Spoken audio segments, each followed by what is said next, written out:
But unfortunately, across the political spectrum, we don't see too many options as to who can really lead the country in a true sense. So right now… Right now the inference is obvious. Why right don't now, you say it, sir?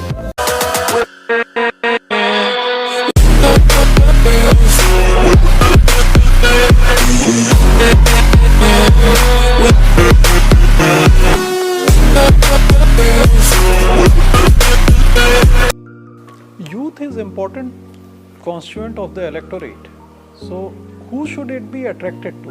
I mean, if I were to ask you, because if you allow me to name someone, Rahul is young, Modi is not so young. So do you see, I mean, youth should be guided by the age gap of leaders, or it should be idea that should be attractive to youth? see, if you want to marry somebody, you will look at their age. For somebody who has to be a leader for the nation, why are you concerned about his age? You're not really wanting to marry that person, right? Right.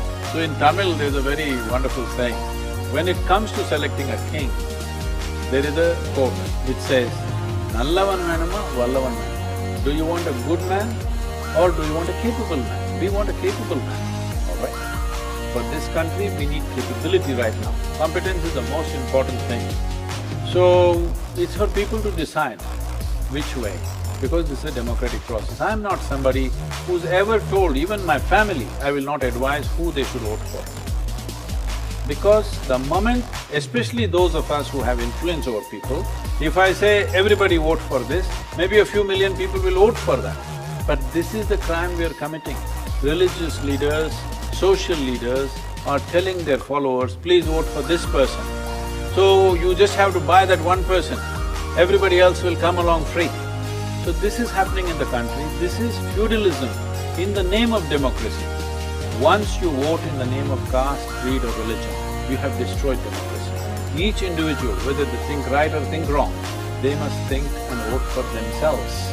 Only this is why secret ballot, otherwise what's the point?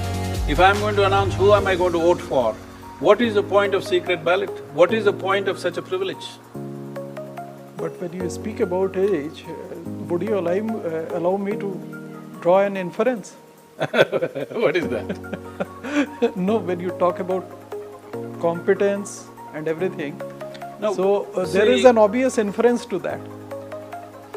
See, in a country like India, with 1.3 billion people, we should have 100 options as to who can become a prime minister. We should cultivate, I'm saying. But unfortunately, across the political spectrum, we don't see too many options as to who can really lead the country in a true sense. So right now…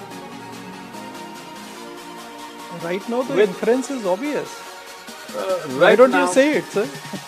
No, I'm not here to endorse or depreciate somebody, because any human being can grow and transform themselves, all right? That possibility is always there. But right now, in the last 5 years, the stature of the nation has improved because of one leader. Well, you may not agree with everything. That is the prerogative of democratic world, that we don't have to agree with him on everything that he says.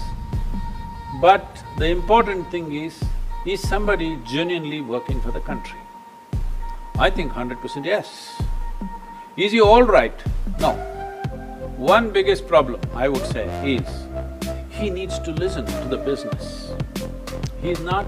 From many things that are done, I think he must listen much more to the active business on the ground.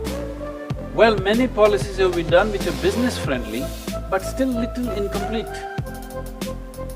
Those finer things must come from the business. The people who are in political world, what they think is right is not always right, even if it's well-intentioned, I'm saying. So, if he listens much more to the people, in intent and in purpose, there is no doubt about how he is working. You know, you feel sometimes the kind of schedule he's keeping, sometimes is, quite inhuman. Quite inhuman. I am also known for that, but but I feel the Prime Minister should be little more rested and be able to attend to various things that he should, but his schedule is like impossible schedule. I think one reason for this is, in this country, we have not created many layers of leadership. If a leader takes the responsibility, it is totally on him to prove or disprove whether he can do it or cannot do it, which is an unfair expectation from any human being. It is very important we build leadership on various layers, that all of them will be functioning. The top leader is only a guiding force. He need not initiate everything in the country. Right now, he's trying to initiate everything in the country. You have to keep your street clean, it's his initiative. Children should wash their hand before they eat their lunch, that's his initiative. You should do yoga for your health, it's his initiative. I'm saying the nation should do things and the policymaker or the leader of the nation should only guide it. He's the captain of the ship. He is not the crew. But unfortunately, he is also taking the roles of the crew because so many things the crew is missing in many places